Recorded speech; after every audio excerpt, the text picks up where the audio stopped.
5장 16절을 함께 읽어보겠습니다. 시작.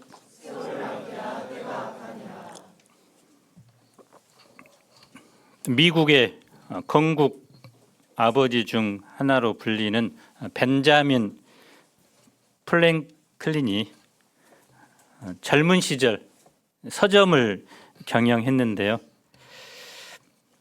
진열된 책은 전부 이제 정가로 기록이 되어 있죠. 그런데 어느 날 한 손님이 와서 책을 뒤적이다가 값을 물어봅니다. 이 책 얼마요? 프랭클린이 $1입니다 라고 대답할 때 그 손님이 값을 좀 깎아주시면 안 될까요? 프랭클린이 다시 대답합니다. 책값은 $1 30센트입니다. 아니, 깎자는데 더 달라니 무슨 감정 있나요? 프랭클린은 빙그레 웃으면서 이렇게 대답합니다. 이제 책값은 $1 50센트가 되었습니다. 그래서 그 손님이 깎자고 말을 할 때마다 책값이 계속 올라갑니다. 마지막에 프랭클린이 웃으면서 그 이유를 설명합니다. 시간은 돈보다 귀한 것입니다. 책값은 $1인데 쓸데없는 말을 자꾸 해서 내 시간을 빼앗았기 때문에 그 책값은 더 비싸질 수밖에 없습니다. 오늘날 그러면 좀 안 될 것 같은데. 여러분은 시간을 얼마나 소중하게 여기며 삽니까? 시간의 한계 속에서 사는 우리가 새 학기를 일주일 앞두고 어떻게 시간을 지혜롭게 사용할 수 있을지 성경을 통해 그 교훈을 배울 수 있기를 기도합니다. 제1부 주의 뜻이 무엇인가 이해하라. 15절을 함께 읽어봅시다. 시작.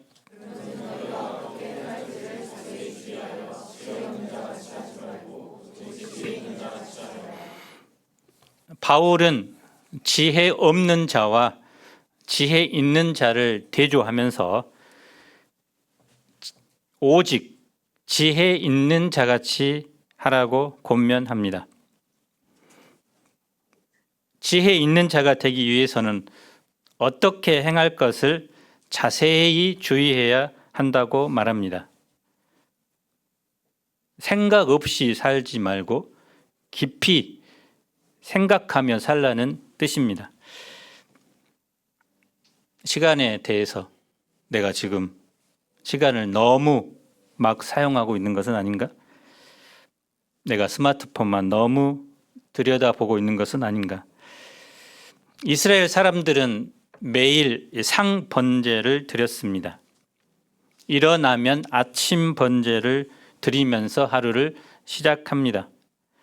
아침 번제의 의미는 하나님, 제가 오늘 이 하루를 온전히 하나님을 위해 살겠습니다라는 의미입니다.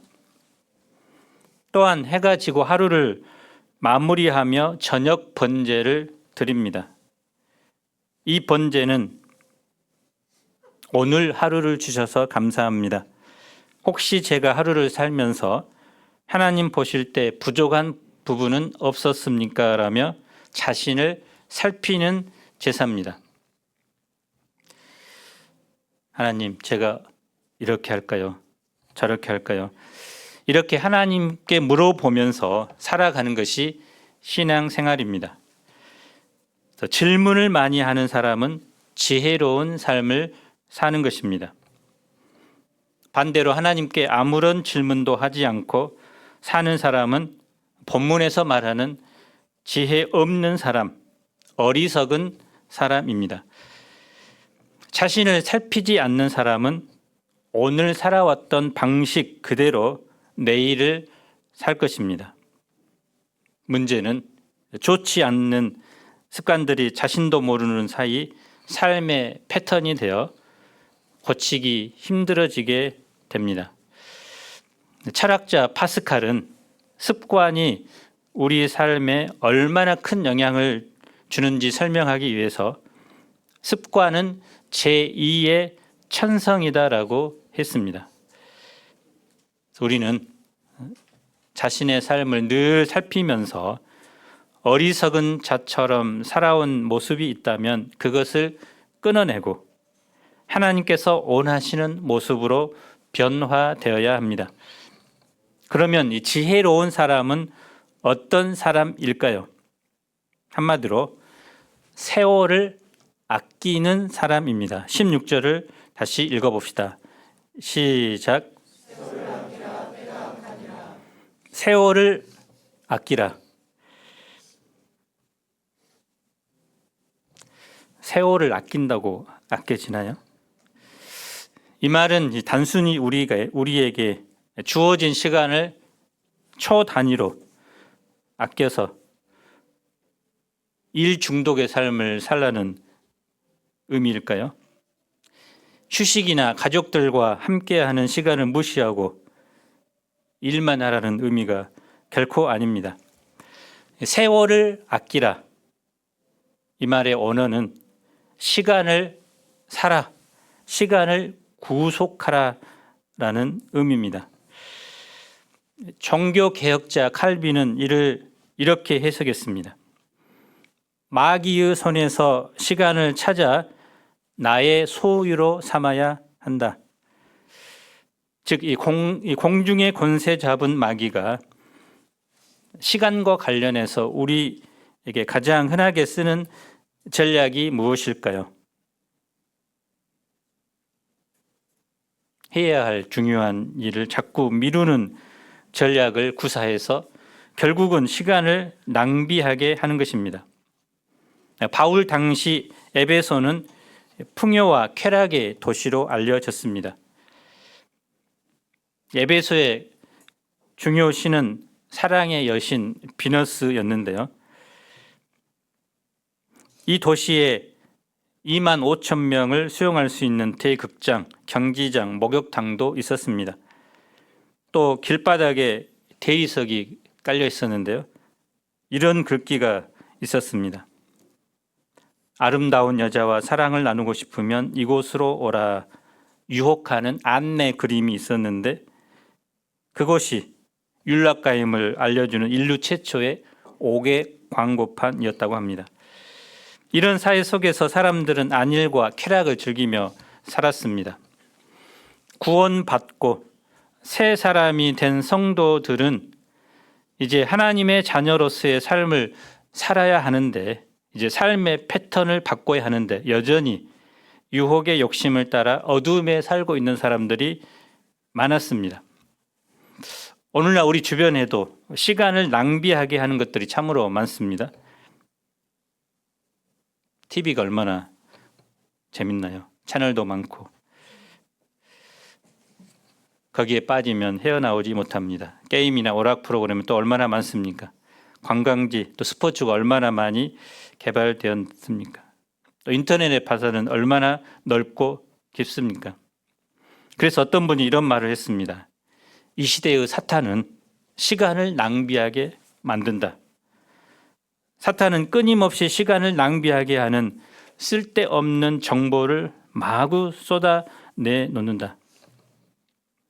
정말 정신 차리지 않으면 쓸데없는 일에 세월을 낭비할 수밖에 없습니다. 어떤 사람이 자기 인생을 되돌아보며 계산해 보니 60년 중에서 26년을 잠자는데 보내고 밥 먹는데 6년, 줄 서는데 5년, 신호를 대기하는데 6개월, 사람 만나고 차 마시고 술 마시는데 4년, 그리고 화장실에서 1년, 정작 보람 있게 일한 시간은 15년 정도 되더라는 것입니다. 당신의 시간을 가장 많이 소비하고 또 당신의 시간을 가장 많이 빼앗는 시간 도둑은 무엇입니까? 한 번 주어진 시간은 자연 소멸하죠. 내가 잘 사용했든지 그렇지 못하든지 내게 주어진 시간은 흘러갑니다. 한 번 지나간 시간은 붙잡을 수 없습니다. 많은 사람들이 오해하는 것 중에 하나가 시간은 많고 즐길 것도 많다. 내게 남는 것은 시간뿐이다. 이런 말을 합니다. 우리 20대 초반에 있는 청년들은 젊음과 청춘이 영원할 것으로 여깁니다. 그러나 금방 그렇지 않죠? 금방 3, 4학년이 되고 군대 갔다 오고 30대가 됩니다. 시간은 뭐 양도하거나 매매할 수도 없습니다. 돈 많은 사람이라고 해서 남의 시간을 사서 남의 생명까지 살아갈 수는 없습니다. 시간은 본래 하나님이 우리에게 주신 귀중한 선물입니다. 우리가 이 세월을 아껴야 하는 이유를 사도 바울은 한마디로 뭐라고 합니까? 때가 악하다라고 합니다.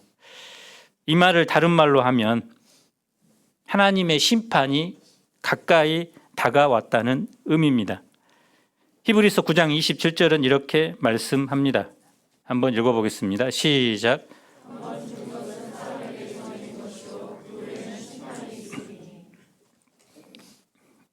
우리는 언제인지는 알 수 없지만 반드시 하나님의 심판대 앞에 서야 하는 날이 옵니다.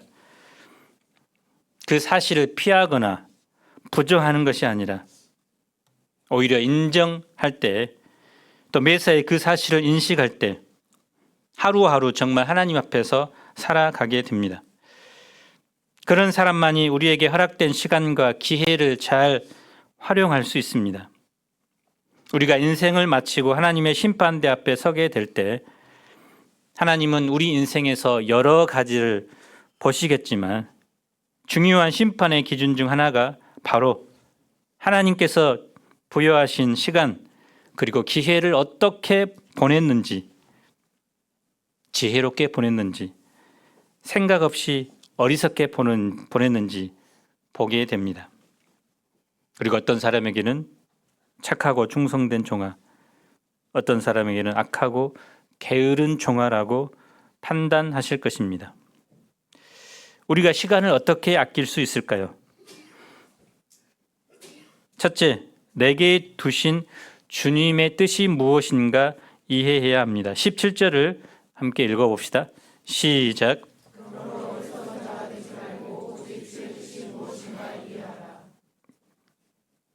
주의 뜻을 이해하라. 각 사람에게 주신 하나님의 뜻입니다. 다른 말로 하면 각 사람에게 주신 하나님의 사명입니다. 에베소서 2장 10절은 이렇게 말하죠. 우리는 그가 만드신 바라 그리스도 예수 안에서 선한 일을 위하여 지으심을 받은 자니 이 일은 하나님이 전에 예비하사 우리로 그 가운데서 행하게 하려 하심이니라. 또 5장 10절에서는 주를 기쁘시게 할 것이 무엇인가 시험하여 보라. 구원은 재창조입니다. 구원에는 우리 주님이 두신 분명한 뜻과 목적이 담겨 있습니다. 주님의 뜻에 대한 이해가 없다면 그것은 아무리 열심히 살아도 하나님 앞에서는 의미가 없습니다. 너무나도 바빠진 세상에 사는 현대인들은 어느새 24시간도 충분하지 않을 것 같다는 생각을 갖게 되었습니다. 사람들은 너도 나도 어떻게 하면 시간을 효율적으로 관리할 수 있을지 알고 싶어 시간에 대해 연구하기 시작했습니다. 그 결과 서점에 가보면 시간 관리에 대한 책을 쉽게 찾아볼 수 있습니다. 시간 관리에 대한 책의 내용을 정리해 보면 대략 이런 내용들입니다. 첫째, 인생의 목표를 설정하는 것이고, 둘째, 그 목표를 따라 시간을 정렬하는 것이고, 셋째는 중요한 것과 긴급한 것의 차이를 알아 중요한 것에 시간을 투자하는 것입니다. 그래서 시중에 나온 이런 책들의 주제를 한마디로 정리하면 효율성입니다. 그래서 나에게 주어진 한정된 인생의 시간을 내가 정한 목표에 맞게 사용하면 그것이야말로 가장 효율적인 인생이라는 의미입니다. 처음에는 사람들이 이런 시간 관리 책을 보고 감탄을 했죠. 그래, 이렇게 효율적으로 시간을 사용하면 정말 후회 없는 인생을 살겠구나. 그러나 문제가 발생했습니다. 사람들이 대부분 인생의 목표를 잘못 잡고 살아간다는 것입니다. 목표를 잘못 찾은 사람은 바다에서 열심히 노를 젓고 한참 항해하다가 어느새 자신이 태평양 한가운데 있음을 발견한 것과 비슷합니다. 열심히 노를 젓고 살아왔는데 알고 보니 지도를 잘못 보고 온 것입니다. 그래서 마이크로소프트 빌 게이츠가 이런 말을 했죠. 중요한 것은 속도가 아니라 뭐다? 방향이다. 그가 성경을 읽고 이런 이야기를 했는가는 모르겠지만 성경은 우리가 이 세상에서 많은 업적, 사람들이 추구하는 물질, 또 사회적인 명예, 또 기여 등을 해야 한다고 가르치지는 않습니다. 우리가 돈을 많이 벌거나 유명해지거나 중요한 사람이 되거나 남들에게 칭찬과 인정받는 사람이 되어야 한다고 가르치지 않습니다. 성경이 우리에게 가르쳐주는 지혜 있는 자는 바로 오늘 말씀처럼 내 삶 속에서 하나님의 뜻이 무엇인지 발견하고 그것을 위해 인생을 헌신하는 것입니다. 사도 바울이 대표적인 인물이죠. 하나님은 내게 두신 선한 뜻이 있습니다. 그것을 하나님이 주신 사명이라고 하죠. 또 우리에게는 하나님이 주신 비전이라고도 할 수 있죠. 그래서 이 올바른 뜻을 발견하고 그것을 위해 사는 것이 정말 지혜로운 사람입니다. 하나님께서 내게 주신 사명, 또 내게 하라고 하신 뜻이 무엇인가 우리 한 주간 곰곰이 생각하면서 살아갑시다. 둘째는 내게 주어진 시간에 최선을 다하는 것입니다. 사람에게는 누구에나 똑같은 양의 시간이 주어집니다. 우리가 이제 하나님 나라에 가면 그 시간 개념 자체가 없어지죠. 영혼의 때를 살기 때문에. 그러나 우리에게 주어진 이 시간에서는 최선을 다해야 합니다. 누구에게나 1시간은 60분이고 하루는 24시간이죠. 지혜로운 자와 어리석은 자의 차이는 이 주어진 시간을 어떻게 활용하는가에 따라 달려 있습니다. 어리석은 사람은 시간을 허비하지만 지혜 있는 사람은 그것을 최대한 유익하게 사용합니다. 러시아의 대문호 도스토옙스키가 젊은 날 내란 음모죄에 휘말려서 사형 선고를 받았습니다. 그래서 이제 총살대에 서게 됩니다. 사형 집행관이 마지막 소원이 무엇이냐고 물어봅니다. 도스토옙스키는 마지막으로 5분간만 시간을 달라고 말합니다.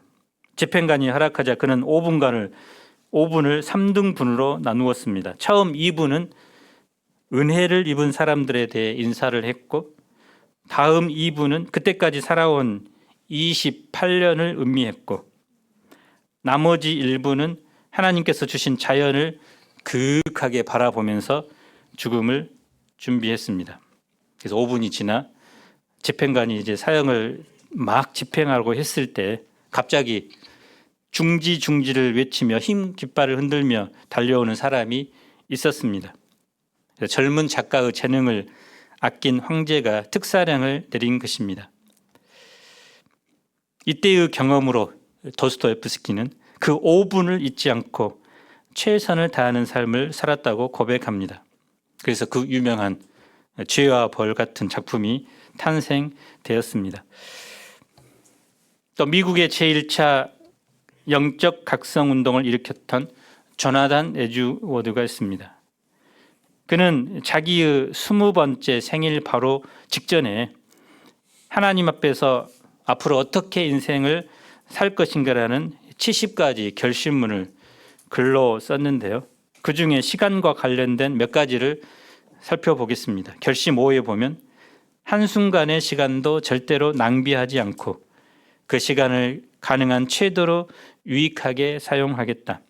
결심 6, 내가 살아있는 동안 힘껏 살겠다. 결심 17, 내가 죽게 되었을 때 그 일을 했었으면 좋았을 텐데 라고 바라는 것처럼 그렇게 살겠다. 결심 22, 내가 생각할 수 있는 그리고 내가 할 수 있는 모든 나의 힘, 능력, 활력, 열심, 적극성을 다하여 가능한 천국에서 많은 행복을 누릴 수 있도록 노력하겠다.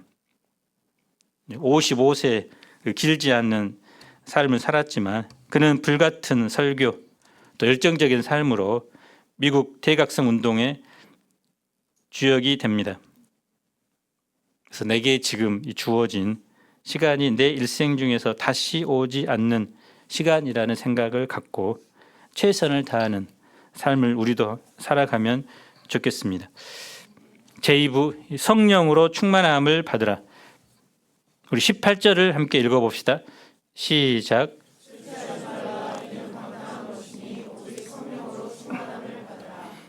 바울은 성도들에게 술 취하지 말라라고 권면합니다. 방탕한 것이기 때문이라고 하죠. 방탕으로 번역된 단어 아소티아는 방종, 돈과 유격의 무절제한 낭비, 허랑방탕한 생활, 또 말에 있어서도 무절제한 삶을 의미합니다. 전문가들의 말에 의하면 음주는 기억력이나 충동 조절 능력, 도덕성, 이성적인 판단 등과 관계가 깊은 전두엽을 훼손하고 또 중추신경계의 통제 기능을 억제하면서 흥분이나 공격성, 충동성 등의 행동 장애를 유발하기 쉽다고 말합니다. 우리 중에는 취하기까지 술을 마시거나 술을 즐기는 사람은 거의 없겠죠. 그런데 사람이 어디 술에만 취합니까? 쾌락에 취하고 잠에 취하고 아줌마들은 또 드라마에 취해 살아가기도 합니다. 어떤 분은 슬픔이나 미움이나 분노에 등의 악한 감정에 취해 살아갑니다. 바울은 술 취하지 말고 오직 성령으로 충만함을 받으라고 권면합니다. 충만함을 받으라, 플레로, 이 명령은 여러 가지 의미를 가집니다. 먼저는 돛을 단 배가 바람에 의해 움직인다는 의미가 있습니다. 바람이 배를 이끌어 가는 것처럼 성령께서 성도들의 삶을 이끌어 간다는 것입니다. 그래서 성령 충만한 삶은 어떤 느낌을 가지고 사는 것과 관련이 있는 것이 아니라 어떤 목적을 가지고 사는 것과 관련이 깊습니다. 우리가 성령이 이끄시는 방향대로 살아야 합니다. 그래서 성령께서 우리 생각, 또 마음에 감동을 줄 때 그때 그 방향에 순종해서 나가는 것입니다. 충만함을 받으라 이 명령의 또 다른 의미는 스며든다라는 말입니다. 소금이 고기에 스며들어서 맛을 내는 것처럼 성령께서 우리가 말하고 행동하는 모든 것에 스며들어 계신 것을 강조하는 표현입니다. 요즘 사람들이 많이 하는 표현이 긁힌다라는 말을 많이 하죠. 그래서 어떤 말이 분노를 일으키는 말을 한다는 것입니다. 또 반대로 이제 스며든다. 우리 호은이에게 스며드는 호며듬. 만약 성령께 스며든다는 성며듬 이렇게 이제 표현할 수도 있겠죠.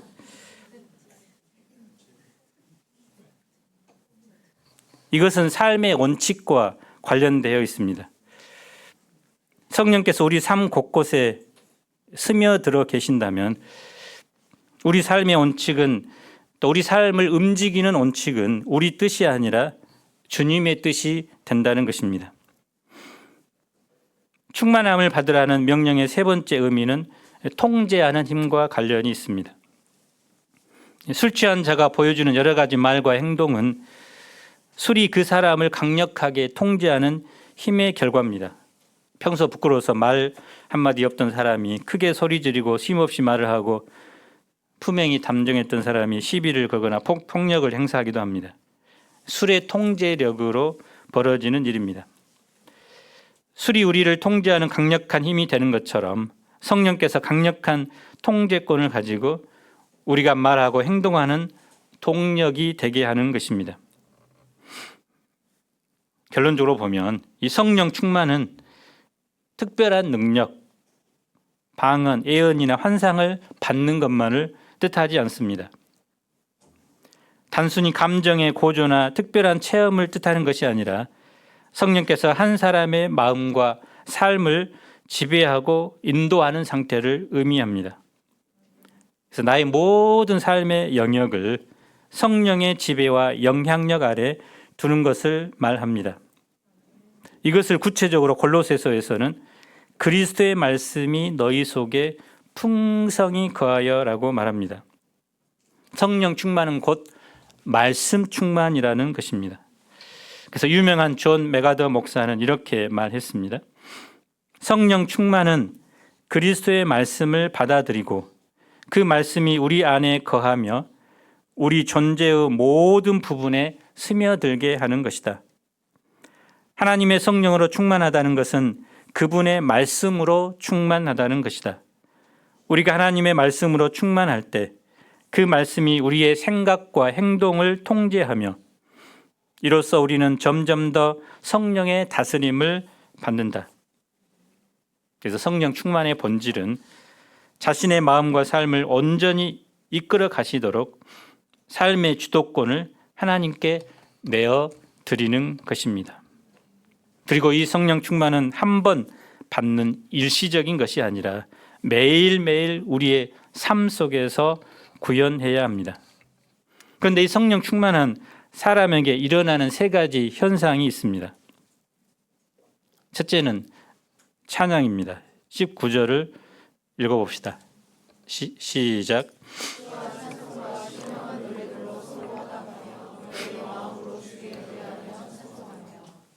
성령은 우리로 하여금 하나님을 찬양하게 하십니다. 성령 충만한 사람의 현상은 시도 때도 없이 찬양을 하는 사람이라고 말합니다. 저 깊은 마음 속에서부터 기쁨의 찬송이 공예배든 가정에서든 직장 생활이든 넘쳐납니다. 공예배에도 이제 우리 찬양 인도자가 찬양을 열심히 인도하고 있는데 눈만 감고 있거나 전혀 입은 열지 않은 사람은 오늘 말씀 보면 이제 성령 충만한 사람이 아니라고 할 수 있겠죠. 성령 충만하고 싶지 않으면 그렇게 계속 하기 바랍니다. 성령 충만한 사람이라면 입술을 열어서 기쁨으로 하나님을 예배든지 가정에서든지 직장이든지 운전대를 잡고 있든지 이 찬양이 넘쳐날 것입니다. 염려, 스트레스 속에 사는 사람은 노래할 수 없습니다. 불행한 사람은 노래가 나오지 않습니다. 요즘 우울증 환자들이 너무나 많죠. 자기에게 부딪힌 상황을 이겨내지 못해 몹시 힘들어합니다. 그래서 세상은 기쁨을 얻기 위해 술을 찾습니다. 한 잔 얼큰하게 취해서 이제 그 힘으로 노래방에 가서 노래를 부르죠. 그러나 우리는 전혀 다릅니다. 하나님의 사람들은 성령의 지혜 노래를 부릅니다. 자기 통제가 안 된 상태가 아니라 성령이 통제하는 가운데 우리는 노래를 부릅니다. 그래서 찬양은 놀라운 항우울제입니다. 기쁨이 넘치게 하고 두려움이 사라지게 합니다. 냉담하게 신앙이 식었던 사람들도 하나님을 찬양하면 영혼이 살아나게 됩니다. 둘째는 감사입니다. 20절을 읽어봅시다. 시작.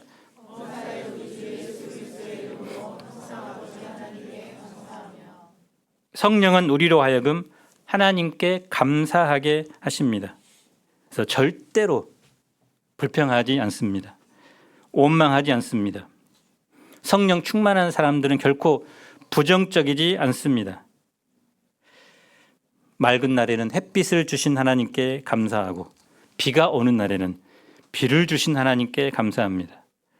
구름이 있는 날에는 구름을 주신 하나님께 감사, 바람 부는 날에는 바람을 주신 하나님께 감사합니다. 기쁨의 때든지 고난의 때든지 범사에 감사하는 것이 바로 우리를 향한 하나님의 뜻입니다. 그래서 내가 정말 성령 충만한 삶이라면 감사부터 나올 것입니다. 셋째는 복종입니다. 21절을 마지막으로 읽어봅시다. 시작. 복종하다는 의미는 자신을 어떤 대상 밑에 두다는 뜻입니다. 자기를 낮추고 남을 높이는 것이라고 말할 수 있습니다. 그런데 서로가 똑같이 피차 그렇게 복종하는 것을 말합니다. 이 복종은 오직 그리스도를 경외함으로 할 수 있습니다. 그래서 성령 충만할 때 서로 복종할 수 있습니다. 우리에게 주어진 시간과 기회는 영원하지 않습니다. 젊음과 인생도 영원하지 않습니다. 시편은 인생의 연수가 70인데 강건하면 80이라도 신속히 날아간다고 했습니다. 2026년 2월 마지막 주일도 우리 인생에서 다시 오지 않습니다. 이제 일주일 후면 새학기가 시작되죠.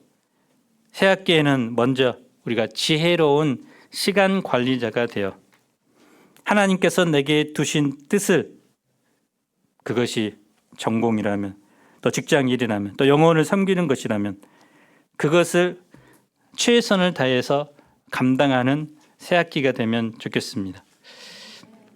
이것을 감당하기 위한 전제 조건이 바로 성령 충만함입니다.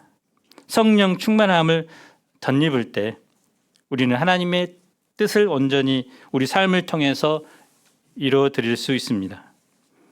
구체적으로 하나님을 찬양하고 감사하고 그리고 피차 복종하는 삶이 되기를 간절히 기도합니다. 기도하고 마치겠습니다. 하나님 아버지, 어느덧 긴 겨울이 끝나고 또 3월을 맞이합니다. 우리에게 주어진 시간들이 바로 하나님의 선물인데 그것을 허송세월하며 낭비하지 않고 하나님의 뜻을 이루는 최고의 기회로 여기고 생활하도록 축복하여 주옵소서. 특별히 우리가 성령 충만하여 우리 삶에 날마다 주님을 향한 찬양과 감사와 또 서로를 향한 복종이 있는 그런 삶이 되도록 인도하여 주옵소서. 예수님 이름으로 기도합니다. 아멘.